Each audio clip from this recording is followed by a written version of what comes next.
नमस्कार दोस्तों, मेरे YouTube चैनल पर आपका स्वागत है। आज की जो वीडियो है वो है भाग्यांक मूलांक कॉम्बिनेशन और आज का जो कॉम्बिनेशन है वो है भाग्यांक 3 और मूलांक 8। जिन लोगों का जन्म किसी भी महीने की 8, 17 या 26 तारीख को होता है उन लोगों का मूलांक 8 बनता है। और अब हमें पता कैसे चलेगा कि हमारा भाग्यांक 3 है? उसके लिए हम एक डीओबी ले लेते हैं। 26 नवंबर 2000, 2 + 6 8 + 1 9 + 1 10 एंड +2 12। 12 को अगर हम सिंगल नंबर पर लेकर आएंगे तो बनेगा 1 + 2 3। तो जिसकी भी ये डीओबी है उसका मूलांक है 8 और उसका भाग्यांक है 3। इस कॉम्बिनेशन को जो ग्रह रूल करते हैं वो है बृहस्पति ग्रह और शनि ग्रह। लोग अपनी लाइफ में बहुत ही सक्सेसफुल रहते हैं। क्यों? क्योंकि मूलांक जो 8 है उसका रूलिंग प्लेनेट है शनि। शनि एक ऐसा ग्रह है जिसको रिजेक्शन मिला था, लेकिन उसके बाद भी वो जमीन से आसमान तक यानी कि उसने अपना एक वजूद बनाया है रिजेक्शन के बावजूद। तो इस मूलांक के जो लोग होते हैं इनको आप कितना ही नीचे गिराने की कोशिश करो, इन लोगों के अंदर इतनी शक्ति होती है कि ये अपनी हिम्मत से ही ऊपर उठ सकते हैं। इनको किसी गॉड फादर की जरूरत नहीं होती है, इतनी हिम्मत इन लोगों के अंदर होती है। बहुत ही मेहनती लोग होते हैं ये। और अब इन लोगों को जो कि बहुत ही मेहनती हैं, जो किसी रिजेक्शन से नहीं डरते, जो कोई भी काम करने से नहीं डरते, इन लोगों को साथ किसका मिला है? गुरु का। तो जब एक ऐसे व्यक्ति को गुरु का साथ मिलता है तो वो ऊंचाइयां छू सकता है। और गुरु भी कौन? देवताओं का गुरु, यानी कि ज्ञान का भंडार। इन लोगों का माइंड बहुत तेज होता है, बहुत शार्प माइंडेड लोग होते हैं ये। और ऊपर से ये मेहनती भी बहुत ज़्यादा होते हैं। ये कभी किसी काम से पीछे नहीं हटते, कभी किसी काम को मना नहीं करते। ये लोग अपने खुद के रूल बनाते हैं, अपने रूल पे चलते हैं। इन लोगों को अन्याय बिल्कुल पसंद नहीं होता। सिर्फ अपने लिए ही नहीं, ये किसी और के प्रति अन्याय होता भी बर्दाश्त नहीं कर सकते हैं। ये लोग अपनी उम्र से थोड़ा सा बड़े नजर आते हैं, विचारों से, शरीर से नहीं, विचारों से। क्योंकि ये काफ़ी मैच्योर होते हैं, छोटी सी उम्र में ही काफ़ी मैच्योरिटी वाली बातें ये लोग कर सकते हैं। इन लोगों को के पास जो एडवाइस लेने आते हैं उन लोगों को ये एडवाइस भी बहुत अच्छी देते हैं। अच्छी गुड एडवाइज़र होते हैं ये लोग। बहुत ही न्यायप्रिय होते हैं, झूठ से इनको नफरत होती है। और सिर्फ इतना, ये झूठ को इतना बड़ा पाप मान सकते हैं ये लोग कि जैसे कि मर्डर के बराबर। एक बार इनके दिमाग से अगर कोई व्यक्ति उतर जाए तो मजाल है कि वो व्यक्ति दोबारा इनकी लाइफ में अपनी जगह बना ले। यानी कि ये एक बात को पकड़ कर अपनी सारी उम्र उस बात के पीछे निकाल सकते हैं। इतने जिद्दी भी होते हैं ये लोग। अपने विचारों से ही अपने आप को हील भी कर सकते हैं। चापलूसी इन लोगों को बिल्कुल पसंद नहीं होती। ये लोग किसी की बटिंग नहीं कर सकते, अपना काम निकलवाने के लिए भी नहीं। ये लोग बहुत ही हेल्पफुल नेचर के होते हैं। लोगों की हेल्प करना इनका एक किस्म से हॉबी लगा सकते हो आप। लोगों की हेल्प करते हैं, पैसे को कभी बर्बाद नहीं करते। ये चाहे कितनी ही ऊंचाई पर क्यों ना हो, इनके पैर हमेशा जमीन पर ही रहते हैं। यानी कि इन लोगों को अहंकार नहीं होता है। जो हम एक बिल्कुल मैच्योर पर्सन कह सकते हैं कि जिसके अंदर कोई कमी ना हो, ये वो इंसान होते हैं। इन लोगों को मैं सक्सेस रेट देना चाहूंगी 70%। ये अपनी लाइफ में 70% सक्सेसफुल रहते हैं। अब कुछ लोग ये कह सकते हैं कि हमारे साथ तो ऐसा नहीं होता, हमारे ये कॉम्बिनेशन है लेकिन हम लोग तो ऐसे नहीं हैं। तो उसकी सबसे बड़ी जो वजह होती है वो हो सकती है उनका नेम।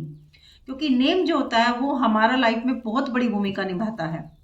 तो आप लोगों को सबसे पहले अपने नेम की तरफ ध्यान देना चाहिए कि कहीं आपका नेम जो है वो किसी एंटी नंबर के ऊपर तो नहीं है। अगर एंटी नंबर के ऊपर है तो उसको करेक्ट कर कर जो इस कॉम्बिनेशन के लोग हैं वो अपने नेम को 5 नंबर पर लेकर आ सकते हैं। क्योंकि इन लोगों का जो लकी नंबर होता है वो 5 नंबर होता है। ये सिर्फ मेरी एक सलाह है कि वो 5 नंबर पर अपना नेम लेके आए। बाकी वो पूरे लूशो को देखेंगे। अगर उनके लूशो में 5 नंबर है, 2 बार है, तो फिर उन्हें 5 नंबर की जरूरत नहीं होती है। फिर वो किसी और नंबर पर ही एनालाइज करवा सकते हैं अपने नेम को। इन लोगों के लिए कहा जाता है कि ये लोग इतना ज्ञान और जो इतनी हिम्मत है ये अपने पिछले जन्म से कैरी करके लेकर आते हैं। यानी कि इन लोगों का रीबर्थ हुआ होता है। ये एक खास, एक मिथ नहीं कह सकते हम इसको, एक पहचान कह सकते हैं कि इन लोगों का रीबर्थ है। क्योंकि इतना ज्ञान और इतनी मेहनत जो होती है वो हम पिछले जन्म से ही कैरी कर लेकर आते हैं। इन लोगों का लकी नंबर होता है नंबर 5 और नंबर 3। इन लोगों के लिए जो लकी डेज रहेंगे वो रहेंगे थर्सडे, वेडनेसडे और सैटरडे। इन लोगों के लिए लकी कलर रहेगा ग्रीन और येलो और अनलकी कलर रहेगा ब्लैक एंड रेड। इन लोगों की जो लकी डायरेक्शन होती है वो होती है नॉर्थ। ये नॉर्थ में अपना टाइम बिताएं, घंटा या आधा घंटा ज़रूर बिताएं। वहाँ पे मेडिटेशन कर सकते हैं। मेडिटेशन इन लोगों के माइंड को थोड़ा सा शांत करती है। दूसरा, ये लोग क्या कर सकते हैं, अपने घर के सेंटर को ज़रूर देखें कि घर का सेंटर जो है वो किसी भारी सामान से भरा हुआ ना हो, इनका सेंटर थोड़ा क्लीन रहना चाहिए ताकि इनके किसी भी काम में बाधा ना आए। ये लोग अपने वर्किंग प्लेस में भी अपने बैठने की जगह जो है वो नॉर्थ में कर सकते हैं, वहाँ पे वो थोड़ा समय बिताएं, या तो वहाँ बैठ के खाना खा सकते हैं या फिर अपना कोई ज़रूरी डिसीजन ले सकते हैं, पढ़ाई कर सकते हैं, बच्चों के साथ खेल सकते हैं, खाना खा सकते हैं, कुछ भी करें, लेकिन आधा या 1 घंटा आप नॉर्थ में ज़रूर थोड़ी देर के लिए बैठें।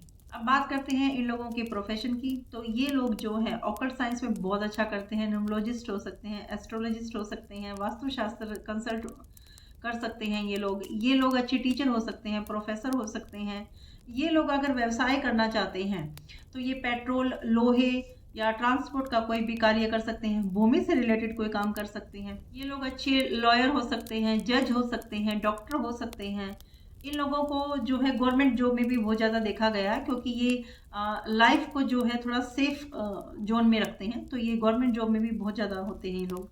ये लोग आर्ट से रिलेटेड भी कोई भी काम कर सकते हैं जिसको बनाया जाता है, तो कोई भी ऐसी चीज़ जिसका निर्माण ये स्वयं करें, उस काम में भी ये बहुत सही रहते हैं। बात करते हैं इन लोगों की बीमारियों की कि किन किन बीमारियों की संभावना हो सकती है इन लोगों में। इन लोगों में बीपी लो हाई, या फिर अस्थमा, या फिर लकवा, या फिर पेट संबंधी कोई प्रॉब्लम, या फिर गैस की प्रॉब्लम, ये प्रॉब्लम इन लोगों में आम देखी जाती है। बड़ी समस्या जो इन लोगों में देखी जा सकती है वो होता है बैक पेन, काफ़ी होता है इन लोगों को। एक शुगर की प्रॉब्लम, तो आपको इन चीज़ों का ध्यान रखना चाहिए। खाने पीने की चीज़ें ऐसी रखनी चाहिए जिससे ये प्रॉब्लम जो है इन लोगों में सामने ना आए, क्योंकि जल्दी कैच करते हैं ये उस चीज़ को।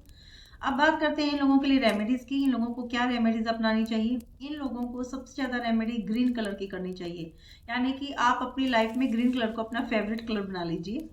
सबसे अच्छा रहता है कि भगवान गणेश की पूजा करिए और भगवान गणेश के चरणों में हरी धूप चढ़ाएं। हरे रंग के कपड़े पहन सकते हैं आप, खासकर वेडनेसडे के दिन आप हरे कपड़े पहने। हरे रंग को अपना फेवरेट बना लें, एक रुमाल रख लें हरे रंग का हमेशा अपने पास परमानेंट। हरी घास पर नंगे पैर चलें, गाय को हरा चारा खिला सकती हैं, काफ़ी शुभ रहता है इन लोगों के लिए, दान भी हो जाता है। और एक किन्नर को बुधवार वाले दिन हरी चीज़ का दान कर सकते हैं, 20 रुपये का नोट दान कर सकते हैं, क्योंकि उसका हल्का ग्रीन कलर होता है। एक आप लोगों को ध्यान रखना चाहिए कि आप कभी भी वेडनेसडे, थर्सडे और सैटरडे को नॉन वेज ना खाएं। वैसे तो नॉन वेज हमेशा ही अवॉइड करना चाहिए, लेकिन अगर आप नहीं कर पाते हैं, आपकी नीड है, तो आप इन दिनों को जरूर अवॉइड करें। दूसरा, आप थर्सडे फास्टिंग कर सकते हैं। अगर आप बिजनेसमैन हैं और अपने बिजनेस में आप बहुत ज़्यादा फायदा चाहते हैं, या आपकी लाइफ में कोई प्रॉब्लम चल रही है, तो उसके लिए आप थर्सडे फास्टिंग कर सकते हैं। थर्सडे वाले दिन आप मंदिर में जाएं, वहाँ पर केले के ऊपर आप पीली चने की दाल चढ़ाएं, या फिर आप केले बांट सकते हैं। आप थर्सडे वाले दिन ध्यान रखें कि स्वयं केला ना खाएं, क्योंकि आप केले की पूजा करते हैं उस दिन, तो ये भी आपके लिए बहुत शुभ रहने वाला है। अगर आप लोगों को मेरी इन्फॉर्मेशन अच्छी लगती है तो मेरी वीडियो को लाइक करिए, शेयर करिए, मेरे चैनल को सब्सक्राइब करिए। धन्यवाद।